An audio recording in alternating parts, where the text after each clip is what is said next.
Thank you, Senator Gallagher. Senator Siewert. Thank you, Mr Acting Deputy President. It's with pleasure that I rise to contribute to this debate.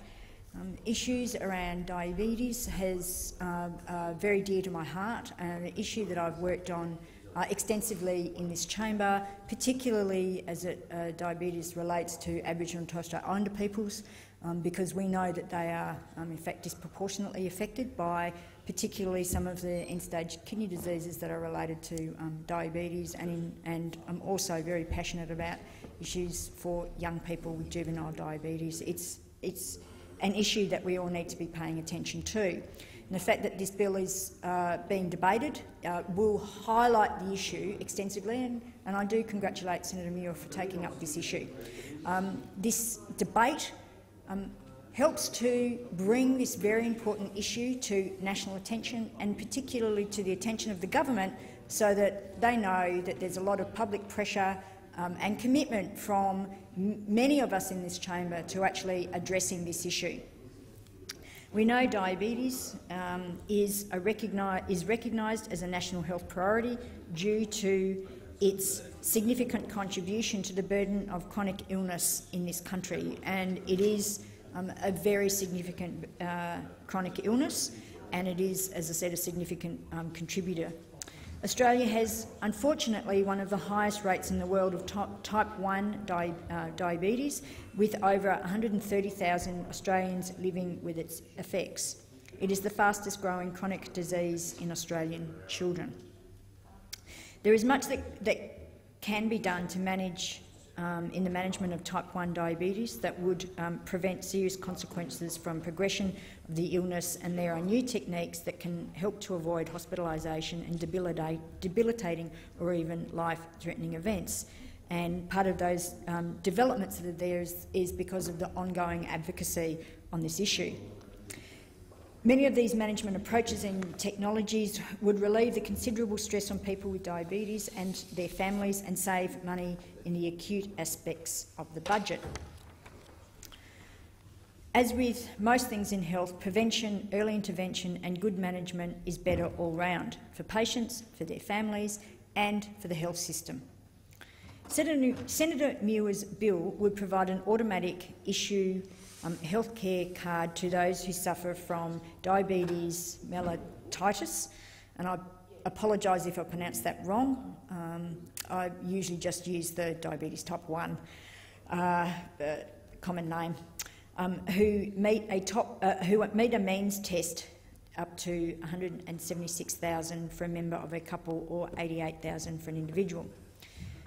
This bill can't appropriate funds. We know the issues around that in the Senate, and to actually make a payment, an appropriation is needed.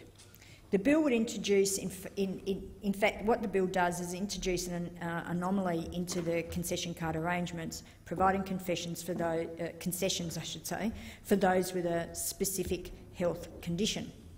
And while we, as I said, congratulate Senator Muir for picking up this issue, we think there are some issues around this particular mechanism, and I know that we do need a mechanism, but it is a different approach to the way that we make arrangement for concession card arrangements. The card would also be anomalous in that it would only entitle holders to concessions relating to diabetes treatment, management, and for those who only qualify for HHS under the proposed conditions. It is unclear how this would apply in the case of the Medicare safety net concession thresholds. For example, would the concession thresholds only apply to diabetes-related services? I understand very clearly, and I'm sure many of us do, the predicament of advocates for people with type 1 diabetes who are keen to see more support from government, and we share that very strongly. And they would obviously see the bill as a way of doing this. I know of the work of the Danny Foundation, set up in the name of Danny Meads Barlow, who tragically lost her life to type 1 diabetes at the very young age of 17. And having done a lot of work in this area, I've also know of other young people who have lost their lives at a very early age to type 1 diabetes.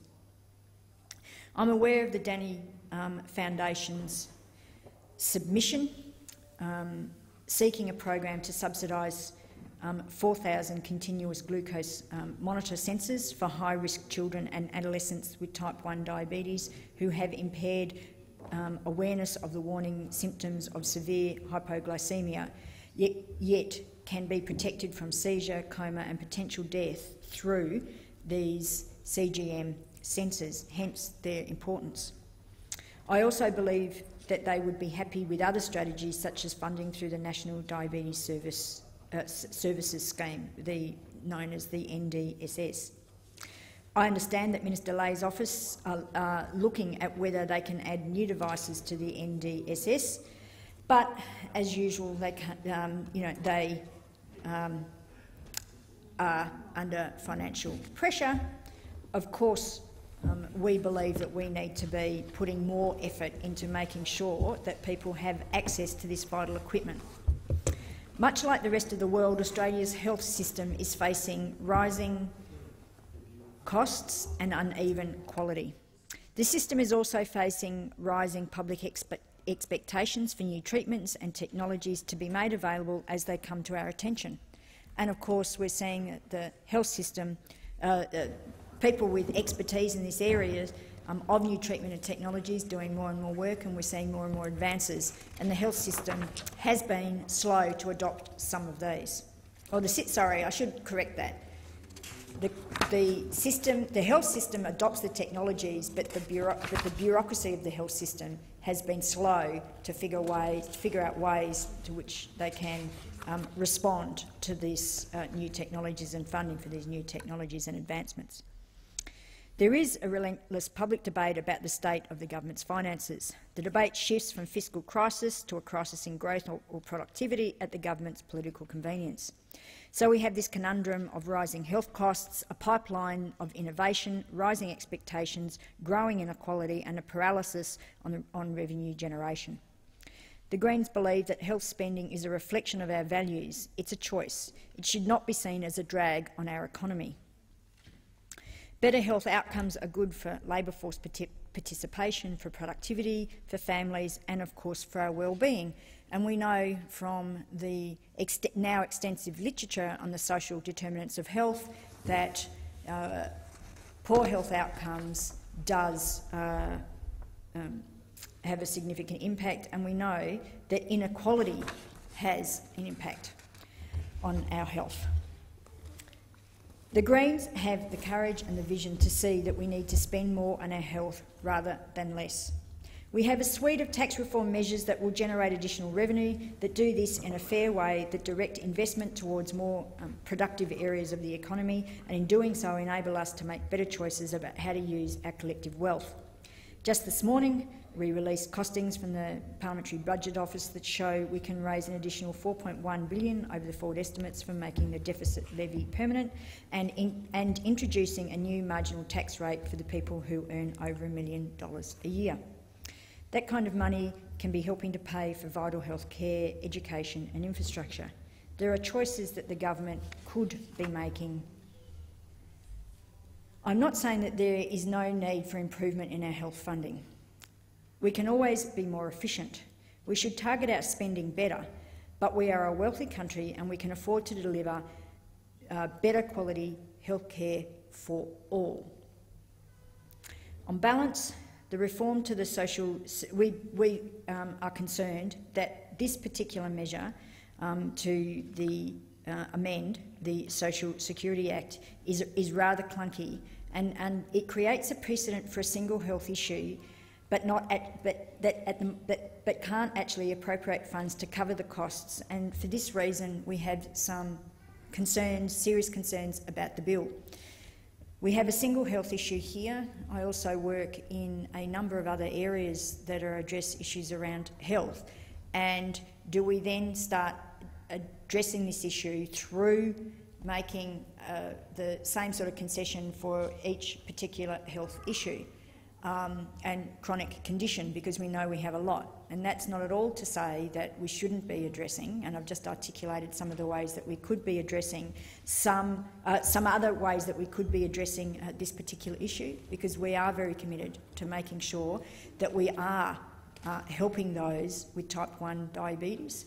And so there is some concern about this particular mechanism with the Social Security Act. Our Social Security Act, being the spokesperson on social services for the Greens, I'm very aware of the clunkiness of this of the overall clunkiness of this particular Act, in fact, of the extreme complexity of this particular Act. We are also concerned, and I've actually now at the moment, quite frankly, lost count of the number of emails that I've had about people raising concerns about the pathology test. I think everybody in this chamber, the cuts in terms of people having to, which result in people having to pay for certain pathology tests and other procedures. And I've lost count of the number of emails I've had at the moment. They by now number into the thousands, and I'm sure all my colleagues are getting the same emails. And people are deeply concerned. In fact, when I was out in the community just during the weekend, and the one issue that people were raising with me on an ongoing basis was, in fact, the particular issue about pathology, the additional cost of pathology and having to pay a bit, and the fact that that actually will put people off with chronic conditions who require access to things like pathology tests on a very regular basis. It will actually put people off, and in fact they will delay some of their test requirements and endangering their health even further. So that I share, in fact, Senator Gallagher's concerns and Gallagher's concerns, and others I know in this place who are concerned about those particular proposals by the government.